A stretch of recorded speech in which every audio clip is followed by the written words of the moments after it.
Hello students, welcome to my YouTube channel. Student, today we will discuss about the type of solid. Yesterday I taught you about the solid state and we did the intro about the solid state, and today we will discuss about the type of solids. On the basis of nature of order present in the arrangement of particles, solids are of two types: crystalline solid and amorphous solid. Okay student, and I taught you also in crystalline solid we will study about the crystal state like metals, non-metal, etc. And in the amorphous solid we will discuss about the rubber, plastic, polymer, etc. And today we will discuss about the how many other types of our crystalline solid and amorphous solid. Okay, and amorphous solid is only one type, and the crystalline solid is further divided into four types: ionic solid, molecular solid, covalent and network solid, and metallic solid. And the molecular solid also further divided into three types: non-polar, polar, hydrogen bonded. And student, we will discuss about the whole flow chart in this unit. In this lecture I will taught you about crystalline solid only and type of crystalline solids. Firstly, I am pausing the video. Please click the screenshot, and after that we will discuss about the crystalline solid. Then student, we are going to discuss about the crystalline solid. What are crystalline solids? All solid element and compound like metals, non-metal exist in this form. Yesterday I taught you in last video. And crystalline solid, what are the arrangement of this constituent particle? I taught you about the solid state. The constituent particle are very closely packed. And what about crystalline solid? Crystalline solid, the constituent particles can be ions, atom, molecules, are arranged in a definite symmetrical pattern in three-dimensional ion like this.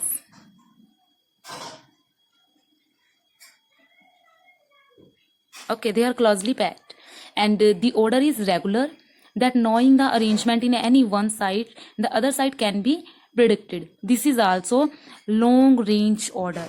Okay, these are called long range order. Student, जिनका order जो होता है आपका वो रहता है long, ठीक है. आगे ये अपनी नेटवर्क स्ट्रक्चर बनाते रहते हैं इस तरह से. देखो इस तरह से रेगुलर अरेंजमेंट है. देखो आपके सामने है, इनकी रेगुलर अरेंजमेंट है ना, regular arrangement.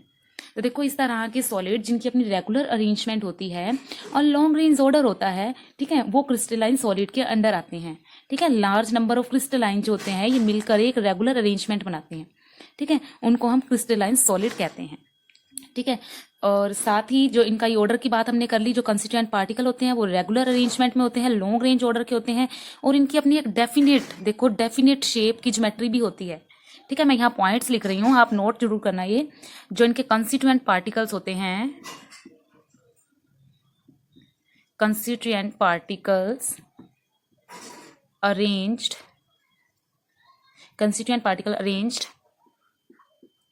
in a regular short print as well as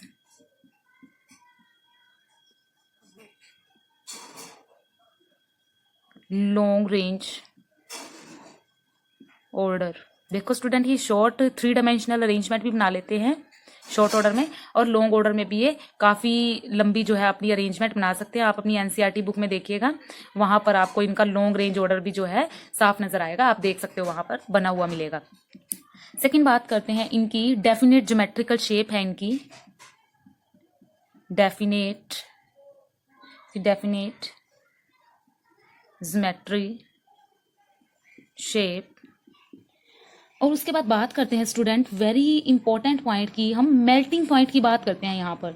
ठीक है, तो जो क्रिस्टलाइन सॉलिड सब्सटेंस होते हैं, crystalline solid substance possess sharp melting point, whereas the amorphous solid don't show the melting point in sharp. Why? Because these has regular network arrangement. Okay, crystalline solid have definite heats of fusion, whereas amorphous solid do not, so that these have the sharp melting point. And third point is sharp melting point. Student, यहाँ बात करते हैं छोटा सा, मैं आपको simple भाषा में बात करती हूँ. तो देखो, अगर आप मेटल की बात करेंगे, किसी मेटल की, नॉन मेटल की बात करते हैं, क्रिस्टल की बात करते हैं, हीरा है आपके पास, आप उसको मेल्ट करने की कोशिश करेंगे तो आप क्या देखोगे कि उसका मेल्टिंग पॉइंट काफी हाई है. जबकि अगर मैं बात करूंगी अमorphous सॉलिड की, तो उसके अंदर रबड़ है स्टूडेंट्स. तो रबड़ क्या है, आपकी जो रबड़ है वो बड़ी जल्दी मेल्ट हो जाएगी. ठीक है, तो इसलिए उनका मेल्टिंग पॉइंट अगर आप कम भी रखोगे तब भी वो शार्प जल्दी से मेल्ट हो जाएगी। अगर उनको टेम्परेचर कम दोगे, इनको तो टेम्परेचर ज्यादा देना पड़ेगा। अगर सेम टेम्परेचर पे आपने इधर हीरा और इधर रबड़ रख दिया, टेम्परेचर 270 केल्विन दोनों तरफ है दे दिया आपने, तो इनका जो मेल्टिंग पॉइंट है शार्प है, काफी देर बाद ये जो मेल्ट होगा, लेकिन ये क्या करेगा, पहले ही मेल्ट हो जाएगा। ठीक है, तो नेक्स्ट पॉइंट पे चलते हैं हम स्टूडेंट। नेक्स्ट पॉइंट की बात करते हैं हम, वो भी बहुत ही इंपॉर्टेंट है इसका पॉइंट। आइसोट्रोपी या एनाइसोट्रोपी की बात करते हैं। तो जो आपके क्रिस्टलाइन सॉलिड होते हैं ना, जो ये एन आइसोट्रोपिक की श्रेणी में जो है आते हैं, ठीक है, एन आइसोट्रोपिक होते हैं ये, इनकी डायरेक्शन जो होती है वो एन आइसोट्रोपी होती है। और ये जो इलेक्ट्रिकल कंडक्टिविटी की श्रेणी में आते हैं, ठीक है, आपने पहले पढ़ा होगा आइसोट्रोपिक या एन आइसोट्रोपिक क्या होते हैं। ठीक है, crystalline solid the property maintain above the different value in different direction, the type of behaviour is called an isotropy. ठीक है, तो देखो ये अलग अलग श्रेणी में अलग अलग तरह का पॉइंट ऑफ व्यू से वर्क करता है। जो आइसोट्रोपिक है नेचर में, whereas द एमरफस जो है वो तो है आपका आइसोट्रोपिक, लेकिन ये एनाइसोट्रोपिक है। क्यों है ये? क्योंकि इनका जो बिहेवियर है वो डिफरेंट वैल्यू पे डिफरेंट रिएक्शन देता है। मान लो कि मेल्टिंग पॉइंट की बात कर रहे थे हम, तो उसको अगर आपने हीट ज्यादा दी तो वो जल्दी मेल्ट हो जाएगा, कम दी तो लेट वो होगा। तो ये एनाइसोट्रोपी की प्रॉपर्टी जो है हम वैसे भी डिस्कस करेंगे इसके बारे में वीडियो में। तो देखो ये शो क्या करते हैं, दे आर एन आइसोट्रोपी। और नेक्स्ट पॉइंट के अंदर चलते हैं। तो देखो अगर हम क्रिस्टलाइन सॉलिड को कट करने की कोशिश करेंगे तो ये नाइफ की सहायता से बड़ा इजीली कट हो जाएगा। देखो बड़ा क्लीन सा कट हो जाएगा। ठीक है, तो जल्दी बड़ा साफ सुथरा कटता है। They undergo a clean cleavage. ठीक है, क्लीन क्लीवेज से कटते हैं। नेक्स्ट बात करते हैं हम। तो नेक्स्ट जो है जो क्रिस्टलाइन सॉलिड है, इनको किस श्रेणी में रखा गया है? ट्रू सॉलिड में। ठीक है, तो ये ट्रू सॉलिड है। स्टूडेंट्स इसको पॉज कर दे रही हूं मैं, इसका स्क्रीनशॉट ले लो। तो क्रिस्टलाइन सॉलिड की आगे कैटेगरीज पढ़ेंगे, आयनिक solid, molecular solid, covalent solid और मेटेलिक सॉलिड। तो सबसे पहले आयनिक सॉलिड की बात करते हैं। आयन का मतलब क्या होता है?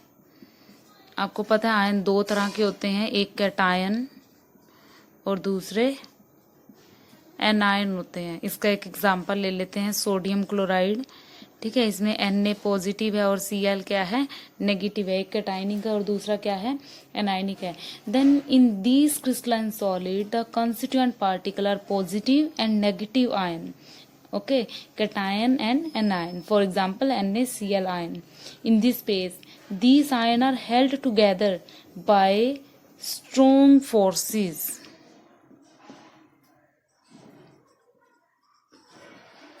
Bye strong forces. ये किस तरह से आपस में जुड़े हुए हैं?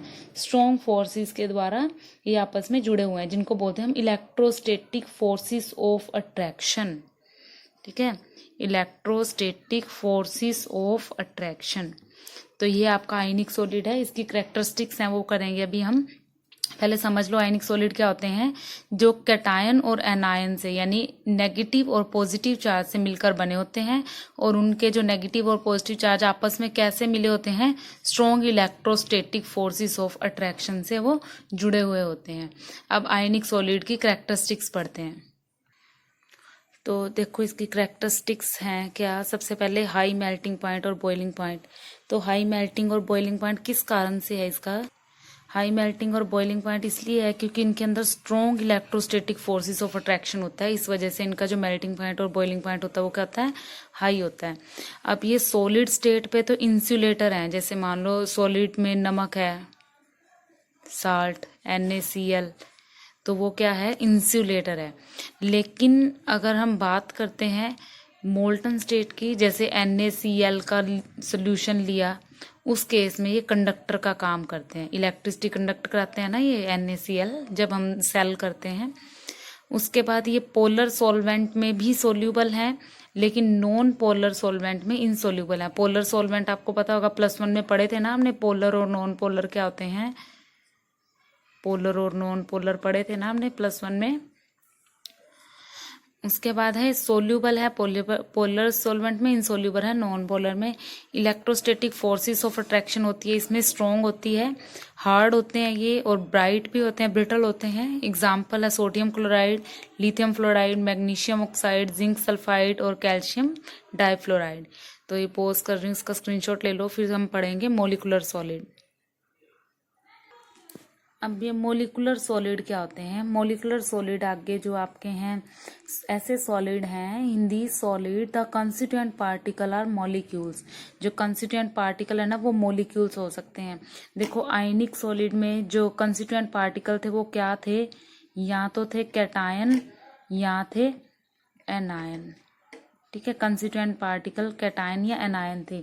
लेकिन मोलिकुलर सॉलिड में जो कंस्टिट्यूएंट पार्टिकल रहेंगे वो सिर्फ मोलिक्यूल्स रहेंगे।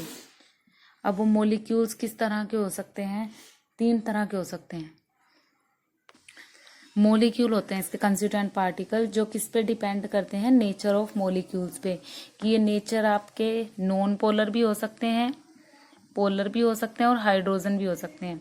ठीक है, पोलर बॉन्ड के बारे में हमने पढ़ा हुआ है पिछली क्लास में, नॉन पोलर भी पढ़ा हुआ है, हाइड्रोजन भी पढ़ा हुआ है, फिर भी एक बार रिव्यू सा कर लेते हैं। सबसे पहले जो पोलर होते हैं, पोलर कैसे होते हैं? जो दूसरे के साथ बॉन्ड बनाते हैं, जैसे हाइड्रोजन का बॉन्ड क्लोरीन के साथ, तो ये पोलर बॉन्ड होता है। ठीक है, नॉन पोलर जैसे हाइड्रोजन ने हाइड्रोजन के साथ ही बॉन्ड बना लिया, फ्लोरीन ने फ्लोरीन के साथ में बॉन्ड बना लिया, ये नॉन पोलर है।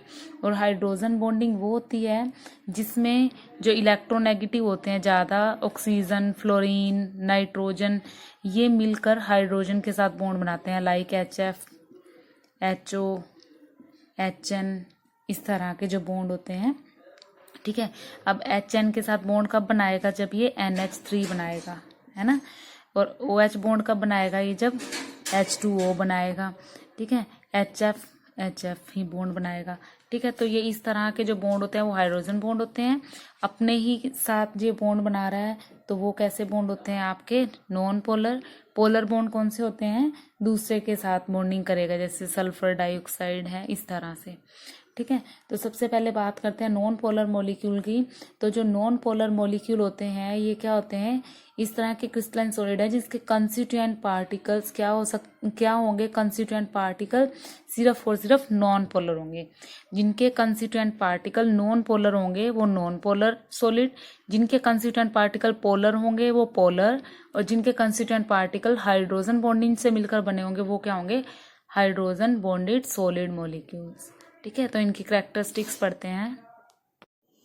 तो अब इनकी करैक्टरिस्टिक्स पढ़ लेते हैं। सबसे पहले पोलर की बात करते हैं हम। पोलर जो होते हैं ये सॉफ्ट होते हैं, do not conduct electricity conduct नहीं करते, इसका मतलब ये इंसुलेटर होते हैं। इंसुलेटर जो कंडक्ट इलेक्ट्रिसिटी नहीं करते वो इंसुलेटर होते हैं। तो इनका मेल्टिंग पॉइंट और बॉइलिंग पॉइंट भी हाई होता है, किसकी अपेक्षा? पोलर की अपेक्षा, नॉन पोलर की अपेक्षा। और इनके जो मॉलिक्यूल्स होते हैं वो डाइपोल फोर्सेस ऑफ अट्रैक्शन पढ़े थे ना पिछली क्लास में, इससे अट्रैक्ट होते हैं, वंडरवाल फोर्सेस से। नॉन पोलर की बात करते हैं तो ये भी सॉफ्ट होते हैं, weak intermolecular forces of attraction होता है इसमें। उनमें वंडरवाल फोर्सेस ऑफ अट्रैक्शन था, इसमें कौन सा होता है? Intermolecular forces of attraction. ये भी इलेक्ट्रिसिटी कंडक्ट नहीं करते, यानी कि ये भी इंसुलेटर हैं। लो मेल्टिंग पॉइंट होता है और बॉइलिंग पॉइंट भी लो होता है। हाइड्रोजन बॉन्डिंग जो है ये भी हार्ड है as compare to polar and non pair. ये देखो ये दोनों सॉफ्ट थे, ये भी है तो सॉफ्ट ही है, ज्यादा हार्ड नहीं है, लेकिन इन दोनों की अपेक्षा क्या है? ये हार्ड है। नॉन कंडक्ट इलेक्ट्रिसिटी, ये भी इंसुलेटर है। मेल्टिंग पॉइंट और बॉइलिंग पॉइंट हाई होता है, किसकी अपेक्षा? पोलर और नॉन पोलर की अपेक्षा। तो ये पोज करती, इसका स्क्रीनशॉट भी ले लो। आगे चलते हैं थर्ड कोवलेंट बॉन्ड की तरफ। नेक्स्ट आते हैं हमारे कोवलेंट और नेटवर्क सॉलिड। नेटवर्क का मतलब समझते हो आप? नेटवर्क यानी ब्रांचेस, जैसे ये आगे एक है पॉइंट, इससे आगे 3 ब्रांचेस और हैं। ठीक है, आगे ये जो 3 ये हैं आगे, ये अपनी आगे 3 ब्रांचेस और देगा। ये जो है ये आगे अपनी 3 ब्रांचेस और देगा, ये आगे और 3 ब्रांचेस देगा। ठीक है, तो ये ब्रांच यानी शाखाएं, ये इस नेटवर्क की स्ट्रक्चर होती है। और याद करो कि इस तरह की स्ट्रक्चर एक और भी पढ़ी थी हमने +1 में, जो नेटवर्क स्ट्रक्चर होती है वो किसकी होती है, डायमंड की। तो these are those crystalline solid in which the constituent particles are non metal atom link to adjust atom by covalent bond throughout the crystal. Crystal के साथ कोवलेंट बॉन्ड की सहायता से वो जुड़ा होता है, ठीक है। और as a result a network of covalent bond of form.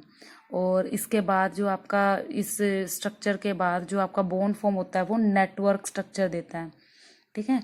और इसका मोस्ट कॉमन एग्जांपल है डायमंड, ठीक है। डायमंड के अंदर जो कार्बन के एटम होते हैं वो एक दूसरे से लिंक करते हैं कोवलेंट बॉन्ड से,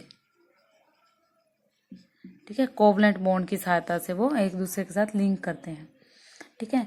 तो इसकी मेन कैरेक्टरिस्टिक्स देख लेते हैं। तो इनकी कैरेक्टरिस्टिक्स देखेंगे हम नेटवर्क सॉलिड की। These bonds are very strong bond होते हैं ये। कोवलेंट बॉन्ड वैसे भी स्ट्रॉन्ग होते हैं हमारे। तो very hard and brittle except graphite. ये जो आपके होते हैं काफ़ी हार्ड होते हैं नेटवर्क सॉलिड जो होते हैं, ब्रिटल भी होते हैं। लेकिन ब्रिटल तो ग्रेफाइट भी होता है, लेकिन हार्डनेस जो है ग्रेफाइट में कम होती है। एक्सपेक्ट ग्रेफाइट यानी ग्रेफाइट को छोड़ के बाकी हार्ड होते हैं, ब्रिटल होते हैं। Extremely high melting and boiling point, और मतलब एक्सट्रीमली मेल्टिंग पॉइंट और बॉइलिंग पॉइंट ज़्यादा होता है। इंसुलेटर हैं ये सारे के सारे, सिर्फ ग्रेफाइट को छोड़ के। एग्जाम्पल है डायमंड, क्वार्ट्स, ये सारे इंसुलेटर हैं। लेकिन जो ग्रेफाइट है ये क्या है, कंडक्टर है, गुड कंडक्टर ऑफ इलेक्ट्रिसिटी है, ठीक है। तो ये पोज करते इसकी स्क्रीनशॉट लो। लास्ट रह गया हमारा मेटेलिक। ये मेटेलिक क्या होते हैं, ये मेटेलिक जो होते हैं ये पॉजिटिव आयन है किसी इलेक्ट्रॉन्स के, नेगेटिव इलेक्ट्रॉन के सी में। जैसे सपोज मैं एक एग्जांपल ले लेती हूँ।